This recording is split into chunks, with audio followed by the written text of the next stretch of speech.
Your time in Thavner has certainly been eventful.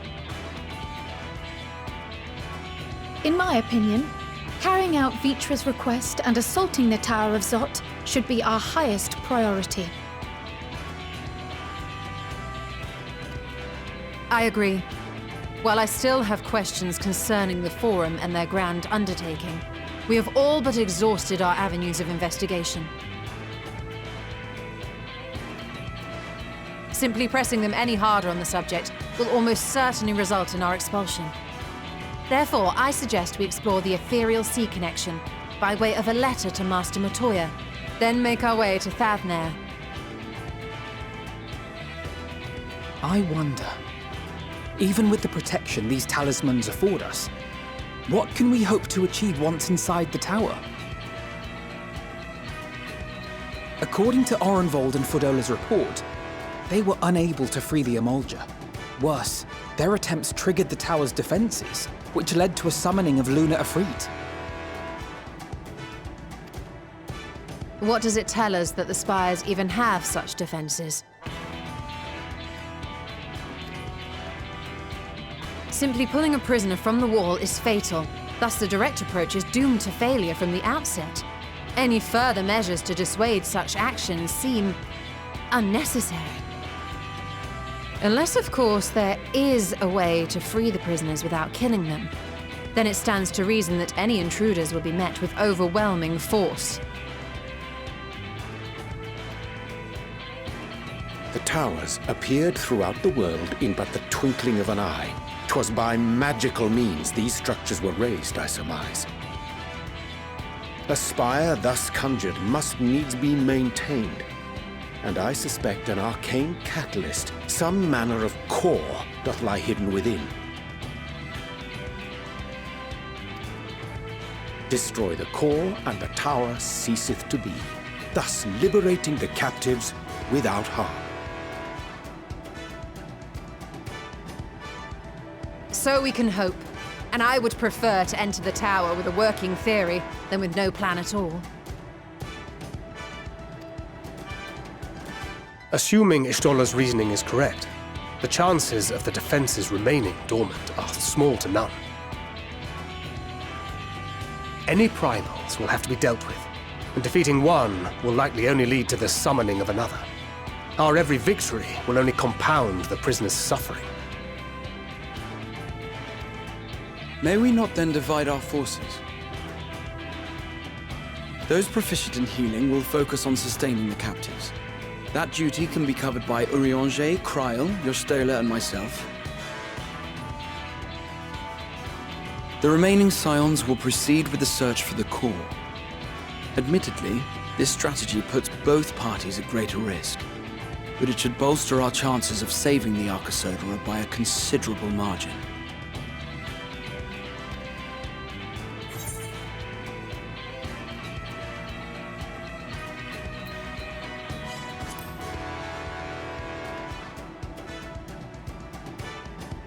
That she does.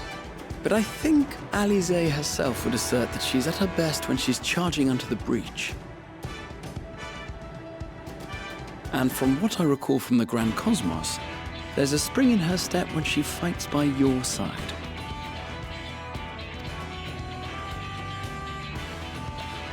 Ye gods, will you never let me hear the end of that? Rest assured that I will do what is asked of me, regardless of who I happen to be standing next to at any given time.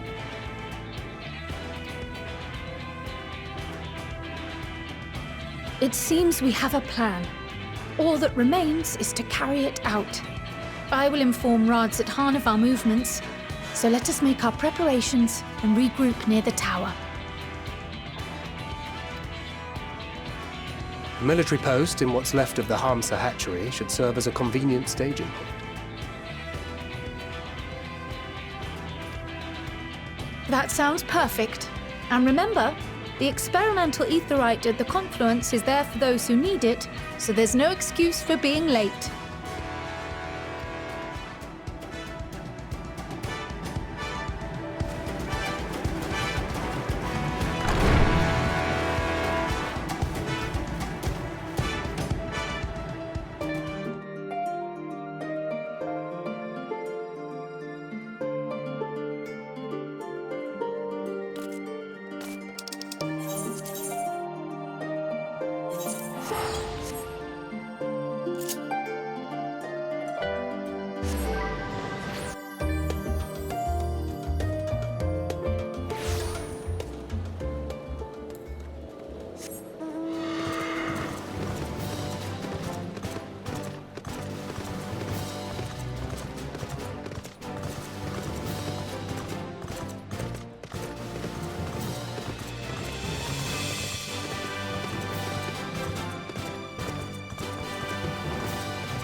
underestimate me!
Stop us!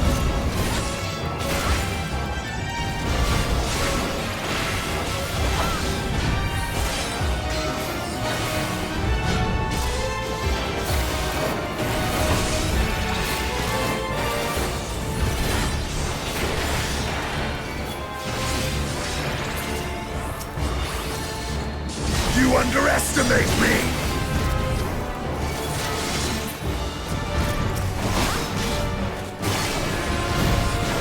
You're mine!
stop us!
You cannot stop us!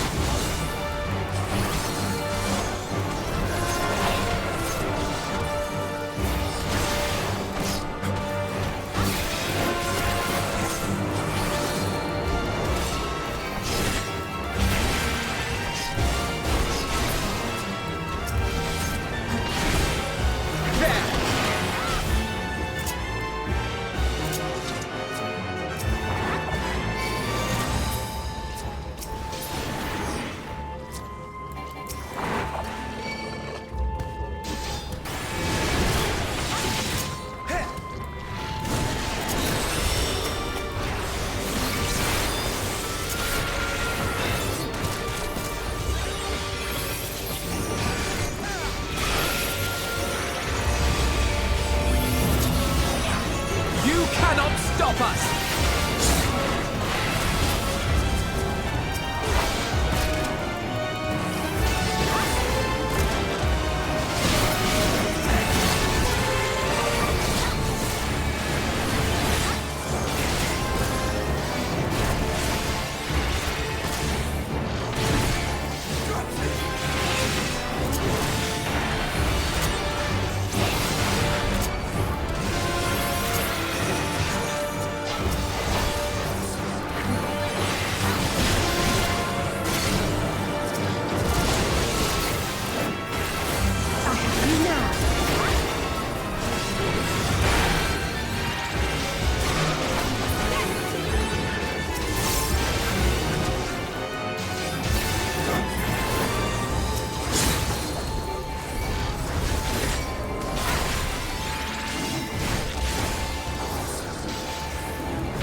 will hurt.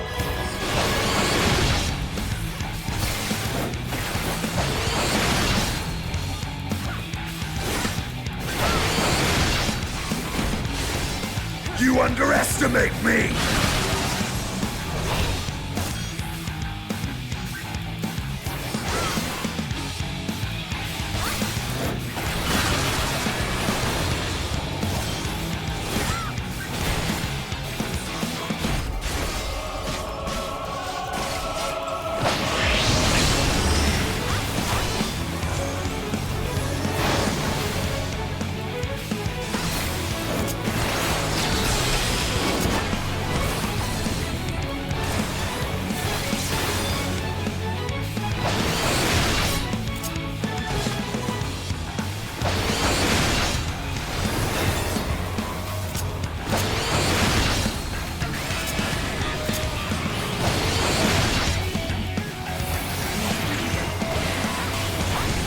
You cannot stop us!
You underestimate me!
You underestimate me!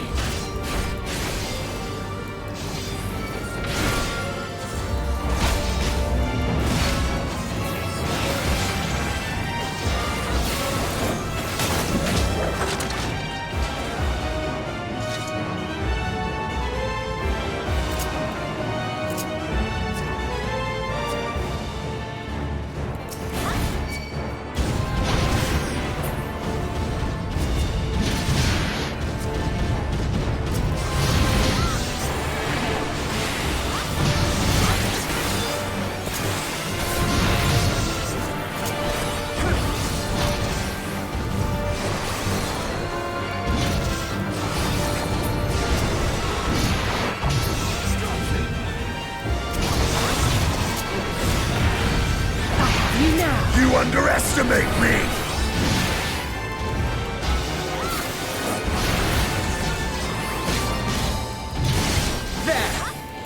You underestimate me!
You underestimate me!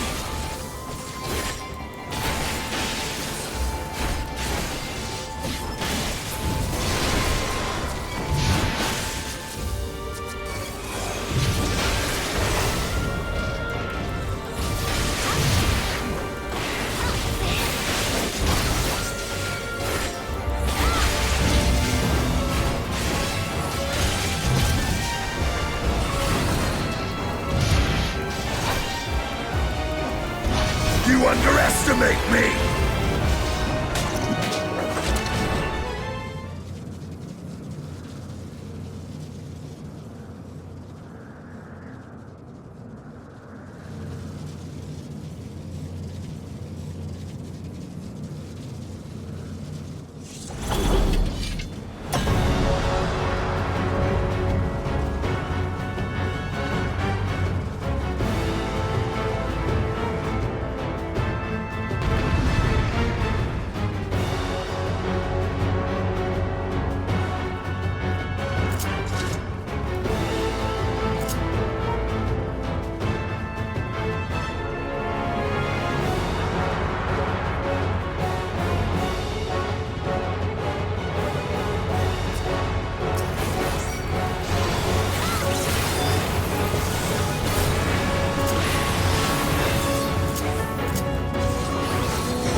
You underestimate me!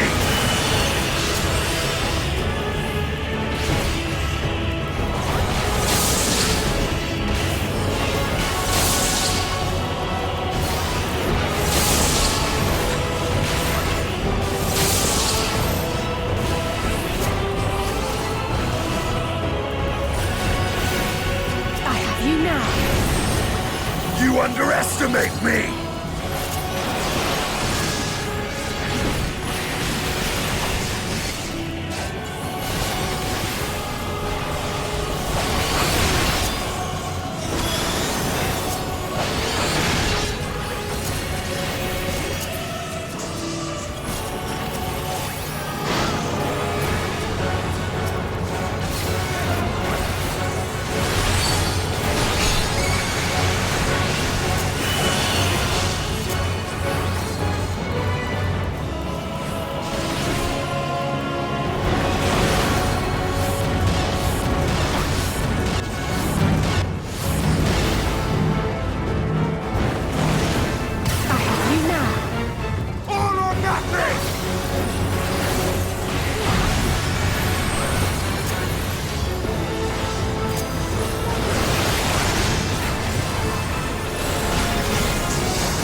Is everyone all right?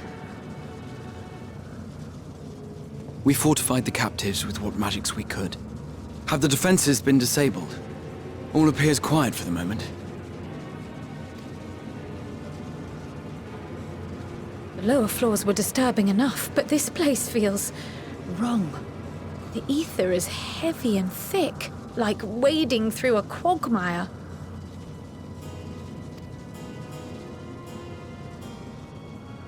I believe we stand in the tower's beating heart. What sayest thou, Ishtola? I see it.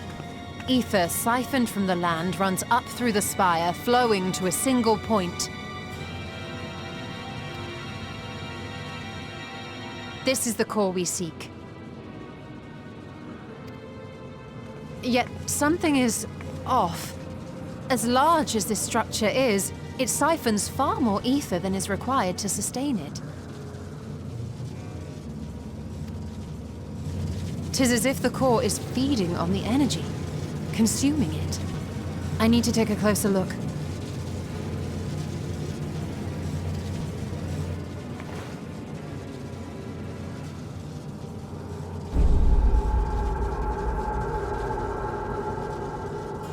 Curious.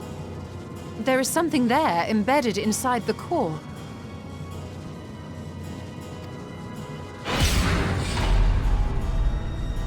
A man's limb. This is what we came to destroy? Yes, if you would be so kind.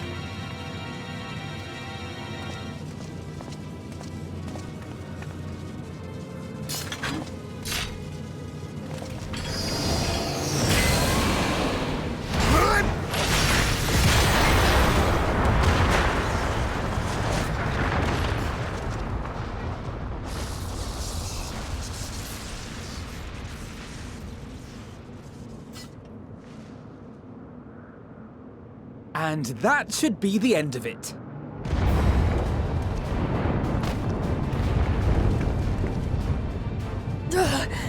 What now? My theory that the tower might come crashing down following the core's destruction doth appear to be correct. Bully for you! And how are we supposed to survive the fall?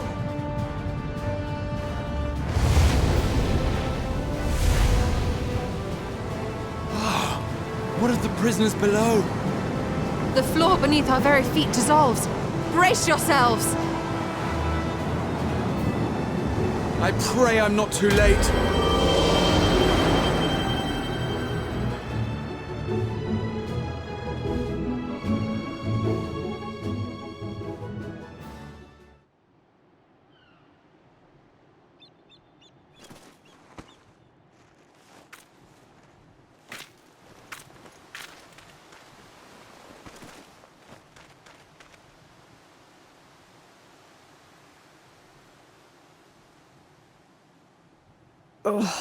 What happened? Where are we?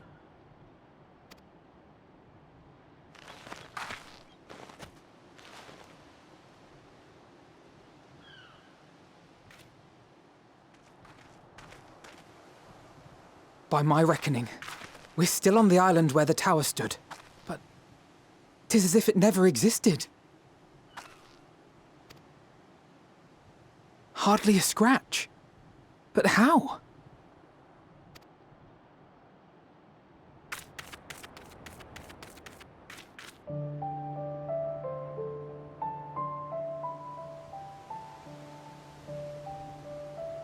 Graha wove a levitation spell at the last moment. Large enough to catch everyone, it would seem.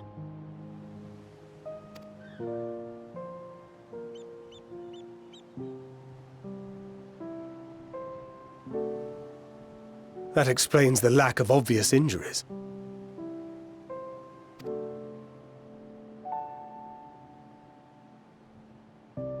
The expenditure of so much ether has taken its toll. He will need plenty of rest, but should otherwise be none the worse for wear.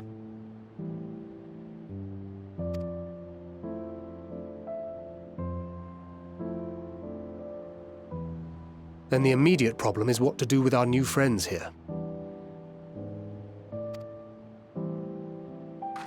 They'll be much changed for their time in the tower. Even if their bodies are intact, I doubt we could say the same for their minds.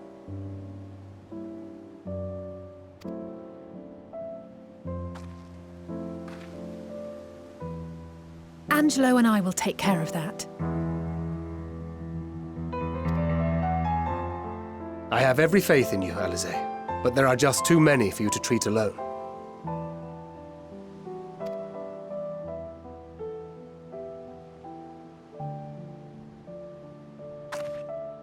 We'll send at once to Eorzea for more Porksies, and call on the local mages to lend a hand. Hail, Scions!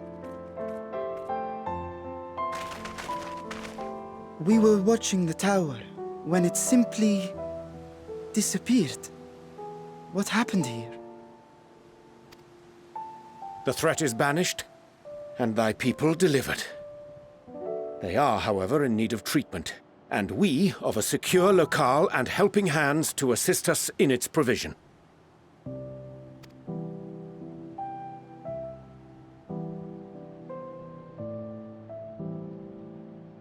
You shall have all this and more. Come, let us convey these unfortunate souls to the city.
Are we the last to arrive?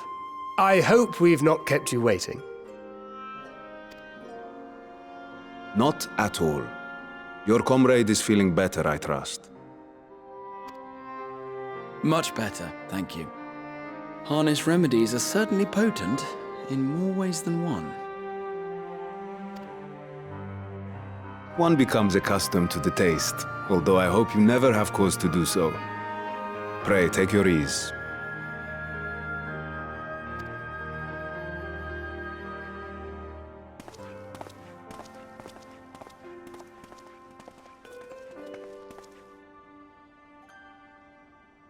Full glad I am to see you all unharmed.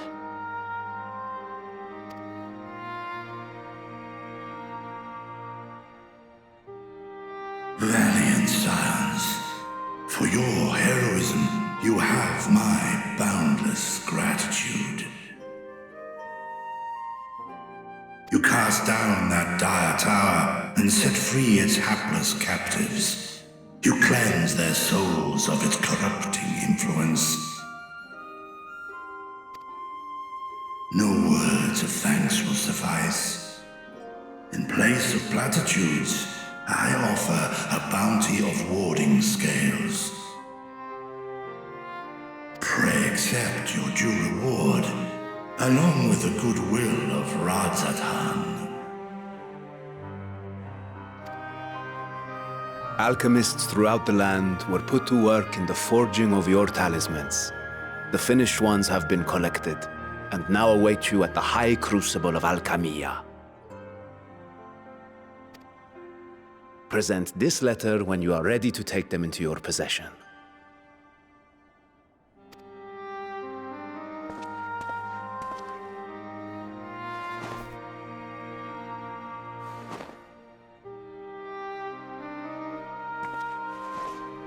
We are humbled by your generosity. Know that the inventive wisdom of Radzat Han will be vital in restoring serenity to our star. Every single one of those scales came from you, didn't they? You must still be in such pain.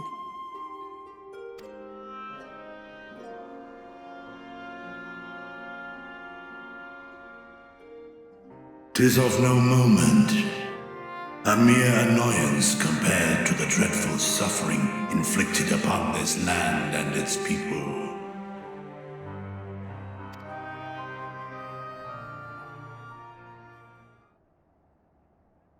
Albeit brief, my involvement in the Dragonsong War afforded me a glimpse of the myriad sorrows which consumed both dragon and man.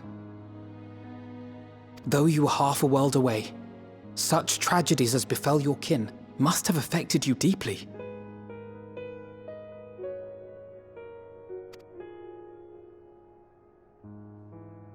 And yet, you chose to live among men.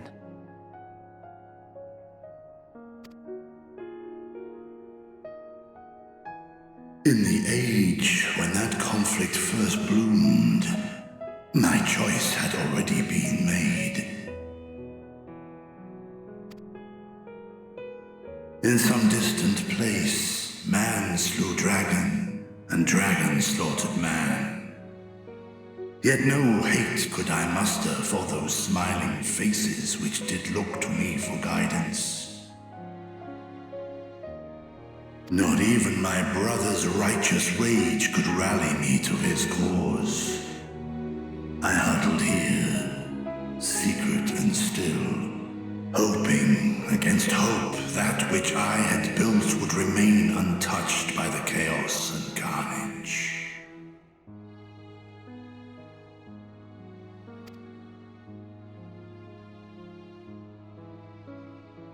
'Twould seem we share the same desire for peace, great Vritra. To that end, I wonder if we might trouble you with another question.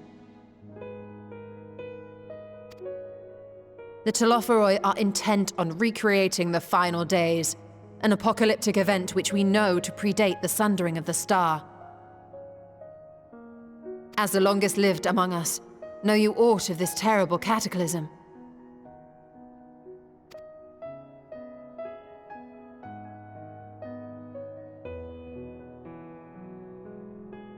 Nay, when war and strife drove my sire from his home, he crossed the great expanse with only our unhatched eggs as company. He alighted upon a shattered source, its 13 reflections long since scattered beyond the rift.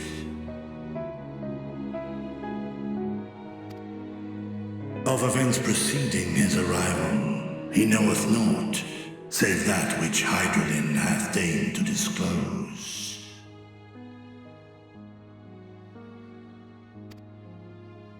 I see.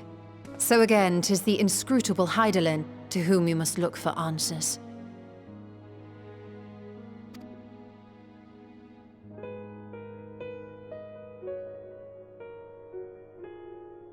Seek you to divine the will of this star? If so, I have a tale which may afford you some small comfort.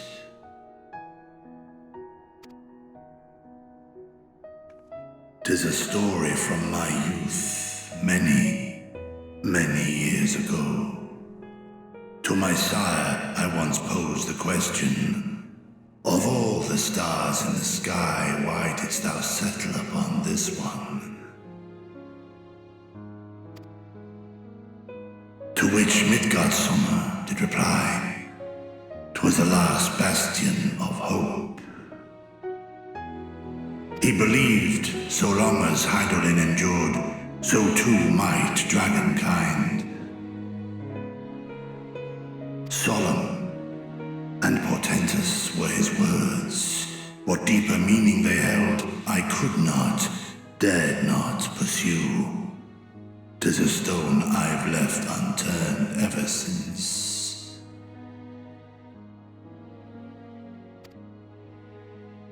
Yet take you solace in the knowledge that whatsoever Hydralin does strive towards, 'tis an ideal which hath earned my sire's conviction.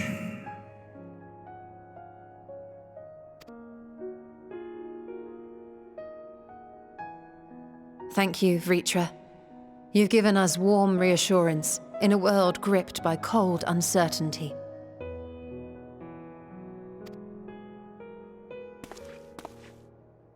While I'm sure we all have a great many questions, I think it's time we collect the talismans and be on our way.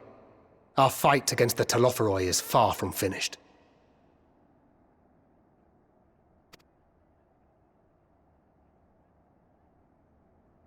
We must take our leave, but please do inform us if we can provide any further assistance.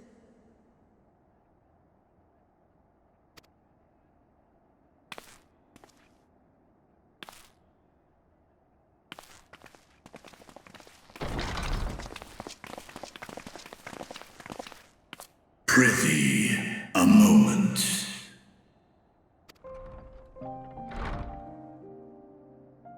There is one whom my sire hath judged worthy of honor and respect. The one known to men as Eorzea's champion. This hero of renown and rumor, 'tis thee.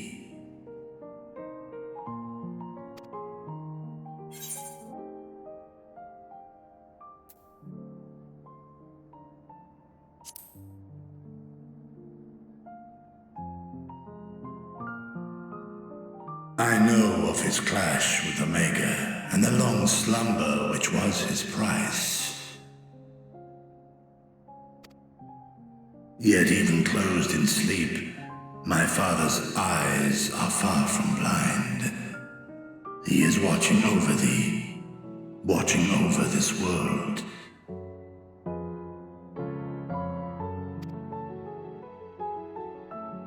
'Twas a revelation most pleasing that thou, a child of man, had gained Midgardsormr's trust. But alongside mine elation runneth a rivulet of dread. For upon thy life's reel wind too many threads of fate, power, weal enmeshed with woe. Amidst this tangled knot thou shalt know no rest. 'Tis an endless confluence of forces, a struggle without surcease.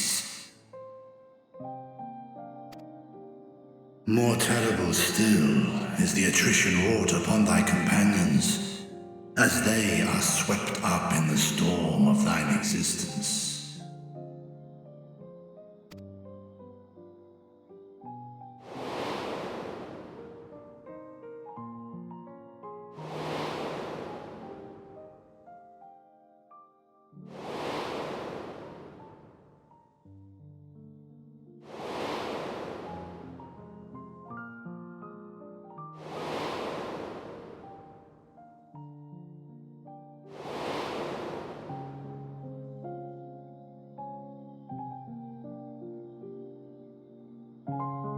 Take heart and protect them well. They will be your strength and your salvation. The hope thou wilt need come the end.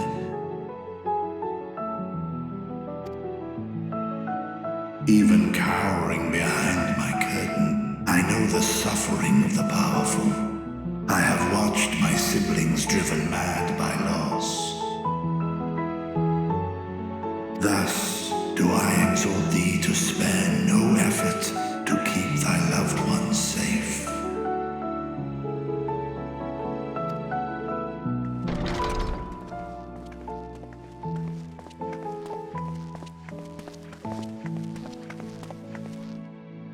Apologies. We hadn't meant to interrupt.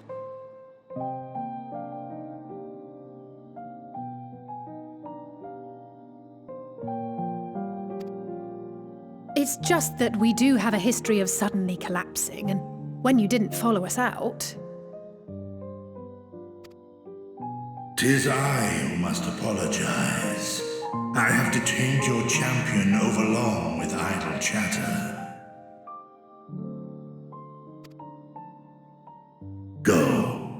At war's end, I pray I welcome thee back into my hall, where together with thy joyful comrades, you may toast your triumph.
These are the talismans we were promised. Yes, and I made a quick count. There are far more than we could have hoped for.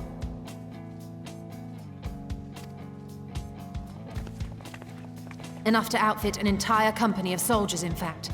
Considering the involved process, that they were able to manufacture so many in such a short span of time is nothing short of a miracle.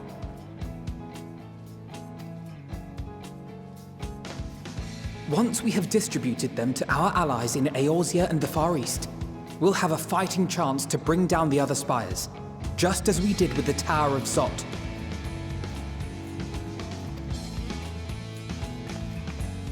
Or we could use them to invade Garlemald proper, and strike directly at the Telophoroid's base of operations.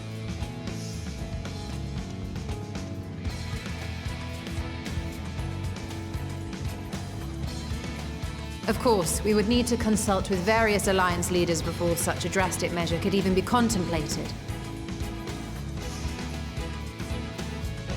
To which end, I could set out forthwith and present the idea to each of our allies in person.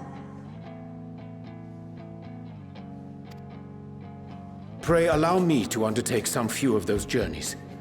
I find myself restless and in need of purposeful duties.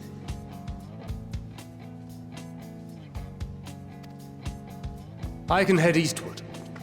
Bosnia and Dalmasca are just a short hop from here. And Doma's shinobi network should come in handy for passing on the word. We shall share the burden then. Meanwhile, I think it best that you and the others take the talismans back to the Baldessian Annex. We must keep them safe and secure until we've decided upon a course of action.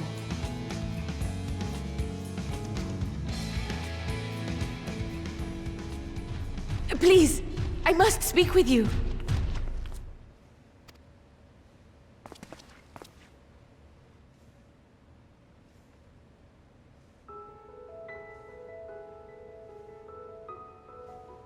Nidana, you're awake. Yes. When I spoke with the carer at my bedside, she told me that one of the scions, a young woman, had cleansed me of the tower's corruption. It seems I'd been asleep ever since the treatment. But when I awoke and learned you were all still here, I knew I had to come.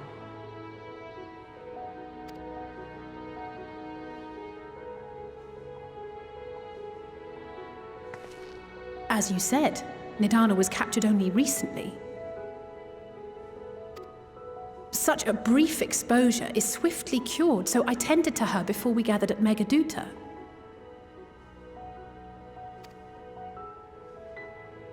And I am truly grateful that you did. I cannot thank you enough. All of you, for everything you've done. Destroying the tower, rescuing our people. You've saved Havnair from an awful fate.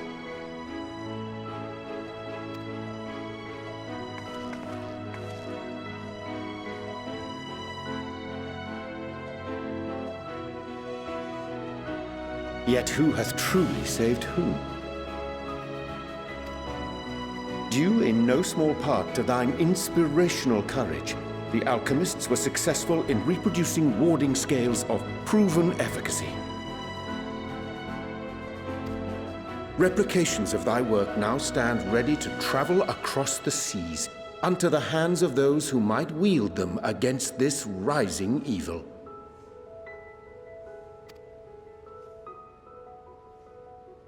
The talisman?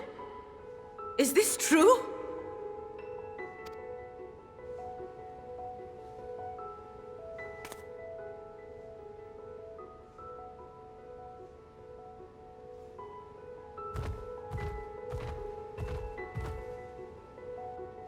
Oh, I was so groggy from sleep. I didn't even think to ask. Oh, our great work sent across the seas.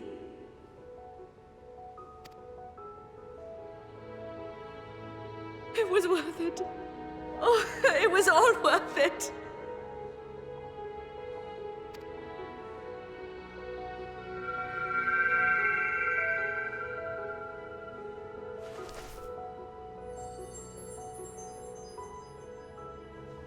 Look at that!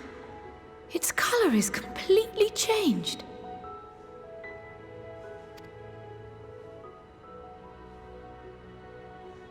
What do you have there?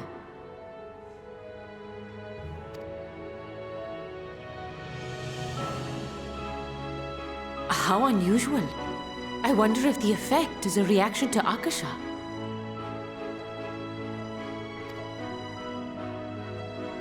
I'm afraid I'm not familiar with that term. Akasha?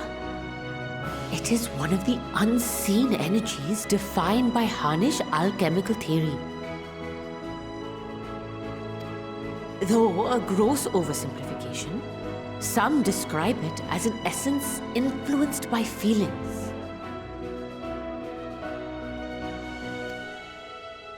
You imply that it is distinct from ether?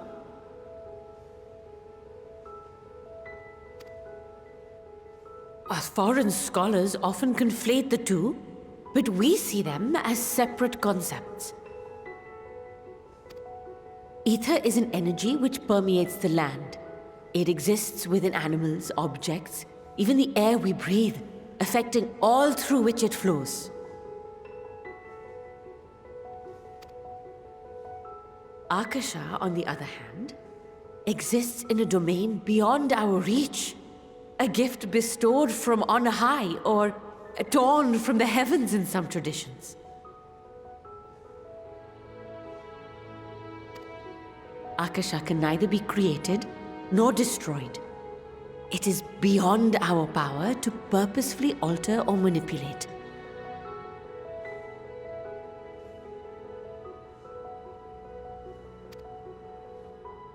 The only thing observed to influence it is an abundance of, I want to say, spiritual emotion.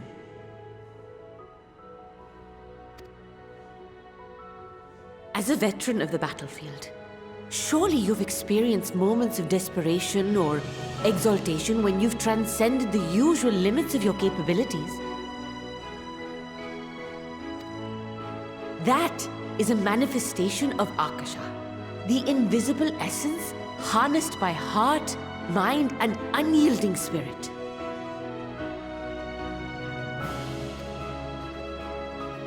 I really must hear more about this theory. Our disciplines are based entirely upon the idea that ether is the fundamental form of all energy.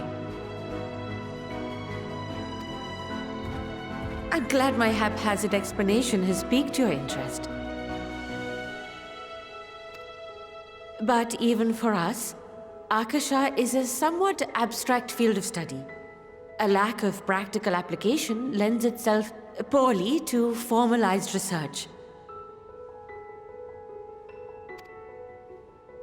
Which is why my analysis of your flower can amount to little more than idle speculation. I am sorry.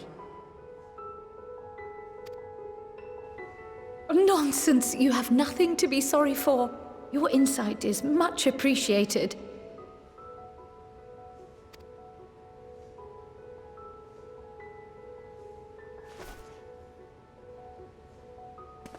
Shall we depart for Sharlayan then?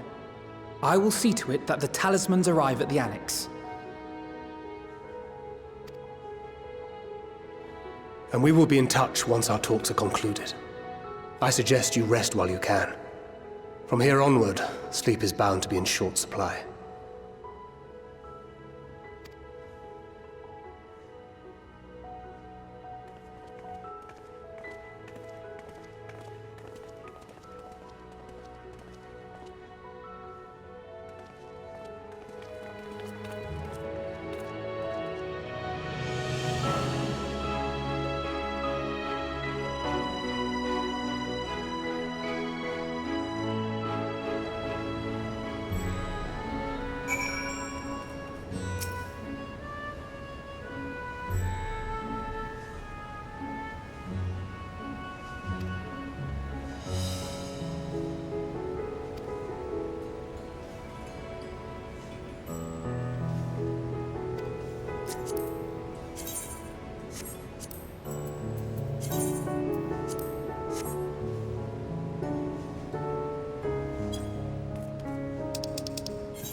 Take heart and protect them well.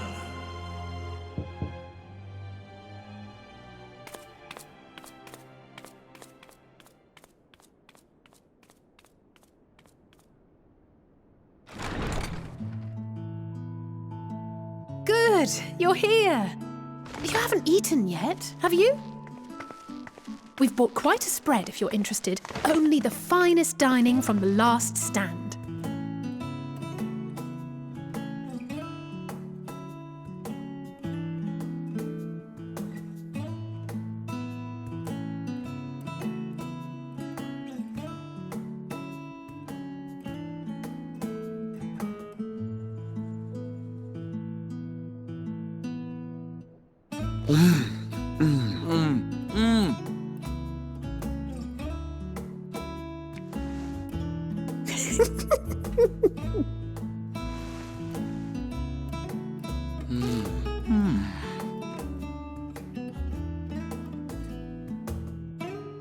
Lest you wonder, we invited Estinian as well.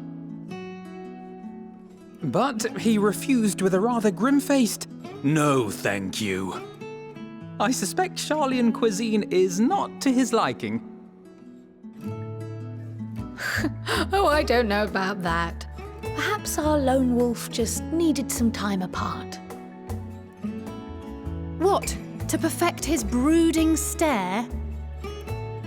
Next time, I'll drag him out by the ear, sit him down in front of a Sharlayan feast, and see that he eats every last bite. An excellent idea. Of all people, warriors must take proper meals and rest if they are to maintain a healthy constitution. Poor Estinian, beset on all sides.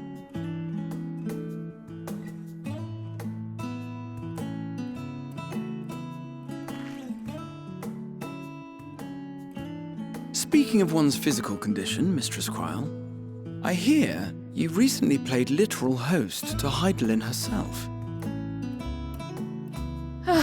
And what an experience that was. Tiring, yes, but no lasting harm done. If anything, I should have liked to speak with her longer. I've not felt a hint of her presence since. Hydaelyn instructed you to carry that flower, yes?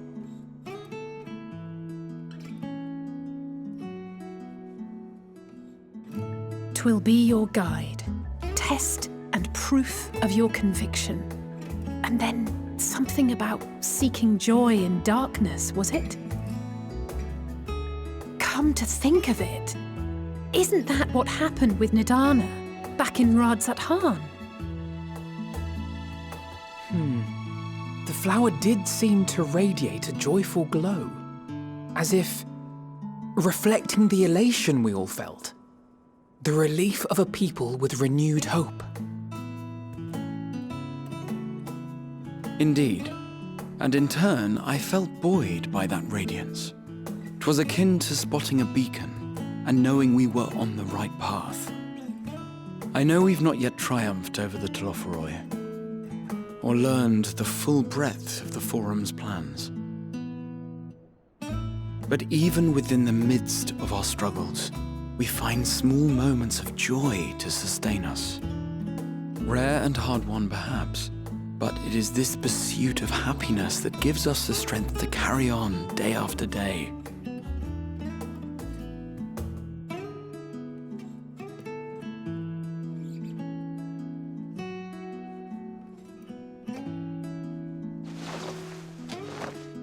Hey, that's mine. To the swift the spoils.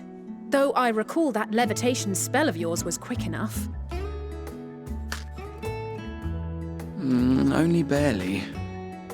And even at my best, I'm still too slow to wield it effectively in battle.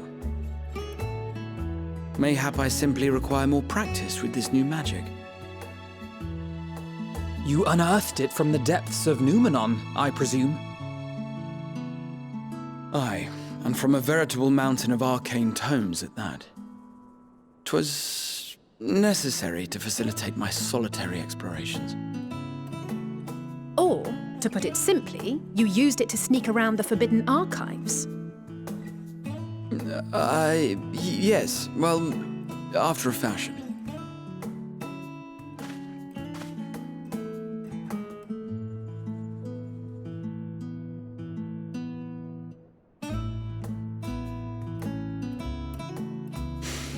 They're tall, you see.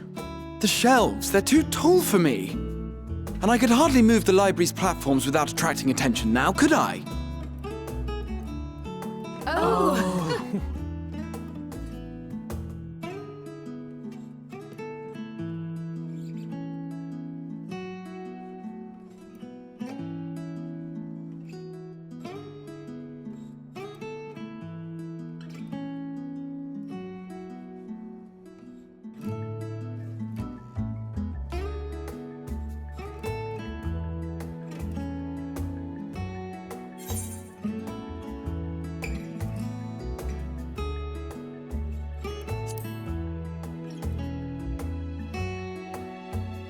I'm not that ambitious.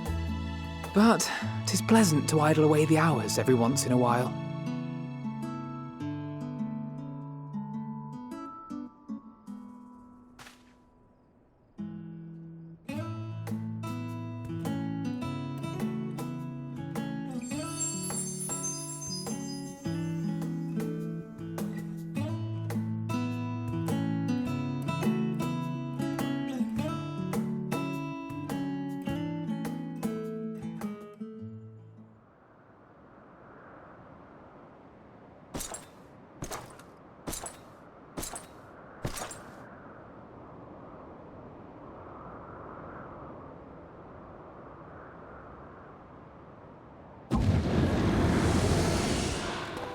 Ah!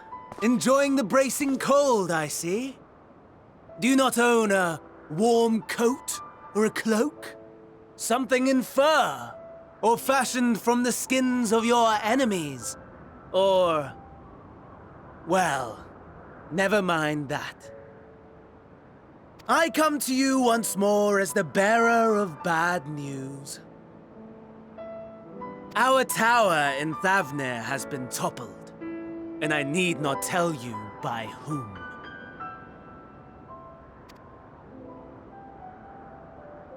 Given how many we have at our disposal, the loss of a single spire is hardly fatal to our plans. It does, however, slow the rate at which we siphon ether. If they continue to preoccupy themselves with the towers, then all will be well. But should our foe prove bold enough to strike at us here, then the timing becomes questionable.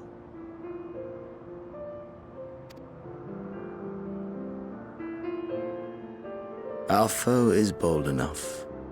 Of that, I can assure you.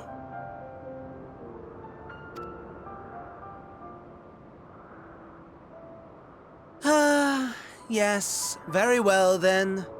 I suppose I must prepare a proper welcome. Honestly, talk of your nemesis is the only thing you seem to enjoy. Does nothing else spark your interest?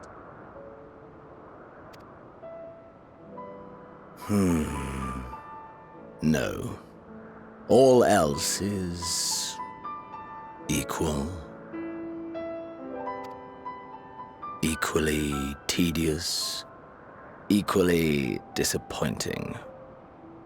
The world is a tepid bog into which we sink, too weak to thrash as the mud clings to our eyes and fills our throats till we blissfully choke. But then came the light, blinding and pure and hot, so very hot. Enough to set my soul aflame. I basked in the afterglow until the void yawned once more. And then I knew the muck would never claim me again. There was naught for me ahead, so I drew the curtain on all that had come before.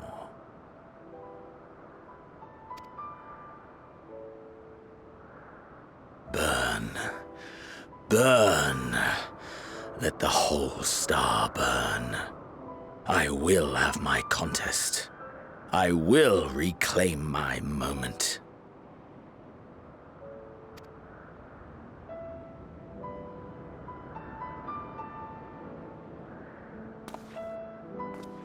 How wonderful that the emptiness of death has not dissuaded you from committing your life to its pursuit once more. I don't know whether to envy you or pity you.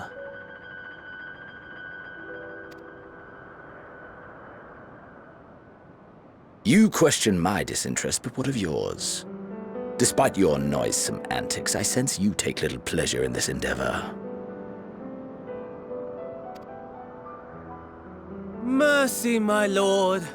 Such pointed barbs from one who barely acknowledges my existence. Nevertheless, you are mistaken.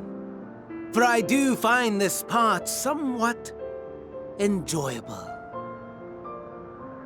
You see, when I was mortal, I would always have the same dream. It was a fragmented thing, disjointed, all the faces incomplete. The setting, too, was unknown to me, so I thought it simply a fantasy of my sleeping mind. Until one day, I realized it was showing me the truth, much as your dream of the final days enlightened you.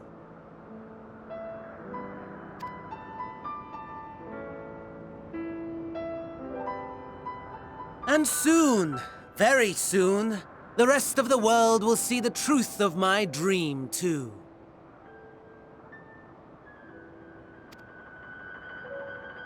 Yes, I think that is something we can both enjoy.